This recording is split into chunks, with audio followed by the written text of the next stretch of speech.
আগেই বিজ্ঞপ্তি জারি হয়েছিল, তখন থেকেই মন খারাপ সুরাপ্রেমীদের। আর সোমবার সেই দিনেরই শুরু। পশ্চিমবঙ্গে কার্যকর হল মদের উপর অতিরিক্ত শুল্ক।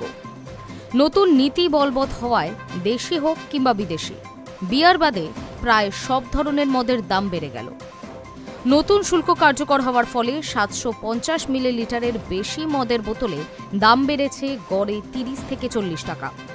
180 মিলিলিটারের বোতলে বেড়েছে 10 টাকা।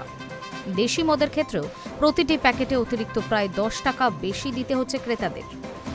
এর আগে বিক্রেতাদের নির্দেশ দেওয়া হয়েছিল 30 নভেম্বরের মধ্যে পুরনো দামে থাকা সমস্ত মজুদ বিক্রি করে ফেলতে হবে। 1 ডিসেম্বর থেকে বাজারে থাকা সব পণ্য আগের স্টক হোক বা নতুন স্টক, নতুন দামে বিক্রি করতে হবে। স্পষ্টভাবে জানানো হয়েছিল প্রতিটি বোতলে নতুন নিয়ম অনুযায়ী দামের স্টিকার লাগানো বাধ্যতামূলক। পুরনো দামে বিক্রি করতে ধরা পড়লে জরিমানা থেকে লাইসেন্স বাতিলের মতো শাস্তির ব্যবস্থা নেওয়া হবে। কেন এই দাম বৃদ্ধি? প্রশাসনের একটি অংশ মনে করছে নতুন শুল্ক চালুর মূল লক্ষ্য রাজস্ব বাড়ানো।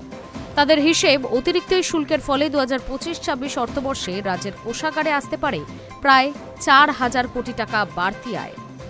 রাজনৈতিক মহলের মতে আগামী বছর বিধানসভা নির্বাচনের আগে রাজস্ব বৃদ্ধির এই সিদ্ধান্ত সরকারের জন্য কৌশলগতভাবে গুরুত্বপূর্ণ হতে পারে।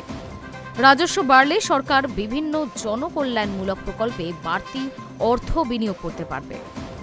অর্থ দপ্তরের এক কর্তার মন্তব্য, এই নতুন শুল্ক কাঠামো রাজ্যের রাজস্ব আয় বাড়াতে সাহায্য করবে। তবে কতটা বৃদ্ধি হতে পারে তা এখনই বলা সম্ভব নয়। প্রশাসনের মতে নতুন নীতি চালুর 1 মাস পরেই তার প্রভাব বোঝা যাবে। অন্যদিকে ডিসেম্বরে বাজারে সাময়িক অস্থিরতা দেখা দিতে পারে বলে আশঙ্কা প্রকাশ করছেন বিশেষজ্ঞরা।